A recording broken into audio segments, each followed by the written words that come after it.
Welcome to వనం real estate TV. నేను మీ జ్ఞానేశ్వరి. ఎవరైతే లో బడ్జెట్ ఇన్వెస్ట్మెంట్ కోసం ఓపెన్ ప్లాట్ చూస్తున్నారో వారి కోసం ఈ వీడియో అండి. ఇప్పుడు నేనున్నదైతే విజయవాడ హైవే నుంచి జస్ట్ 2 కిలోమీటర్ డిస్టెన్స్లోనే ఉంటుందండి. పీర్లగూడెం విలేజ్కి ఆనుకుని ఉంటుంది. అలాగే ఎంఎస్ఎంఈ గ్రీన్ ఇండస్ట్రియల్ పార్క్, అలాగే పోచంపల్లి టెక్స్టైల్కు జస్ట్ 3 మినిట్స్ డిస్టెన్స్లో ఉంటుందండి. Ramoji film city ORR exit number 11కి జస్ట్ 5 మినిట్స్ డ్రైవ్లో ఉంటుంది. ఎల్బీ నగర్ మెట్రో స్టేషన్కి జస్ట్ 22 కిలోమీటర్ డిస్టెన్స్లోనే ఉంటుందండి. ఈ ప్లాట్కి మనకి నియర్ బై స్కూల్స్, కాలేజ్ అన్నీ కూడా వెరీ నియర్ బై ఉన్నాయండి. ప్లాట్ విషయానికి వస్తే ఇది వచ్చేసి 200 స్క్వేర్ యార్డ్స్ అండి.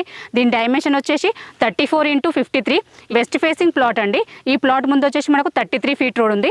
ప్లాట్ అయితే చాలా బాగుంది, మంచి డైమెన్షన్ తోటి వచ్చిందండి. అలాగే మనకు పీర్లగూడెం విలేజ్కి ఆనుకొని ఉంటుంది. అలాగే విజయవాడ హైవే నుంచి జస్ట్ 2 కిలోమీటర్ డిస్టెన్స్లోనే ఉంటుందండి. చాలా తక్కువ ప్రైస్. ఈ ప్రైస్ చూసుకున్నట్లయితే జస్ట్ 6,000 అండి. స్క్వేర్ యార్డ్ స్లైట్లీ నెగోషియబుల్ ఉంటుంది. ఎవరికైనా ఇంట్రెస్ట్ ఉంటే మాత్రం స్క్రీన్ పైన కనిపించే నెంబర్కి కాల్ చేయండి. అలాగే లైక్ చేయడం, ఫాలో చేయడం మాత్రం మర్చిపోకండి. మరో ప్రాపర్టీతో మీ ముందుకు మళ్ళీ వస్తాను. బాయ్.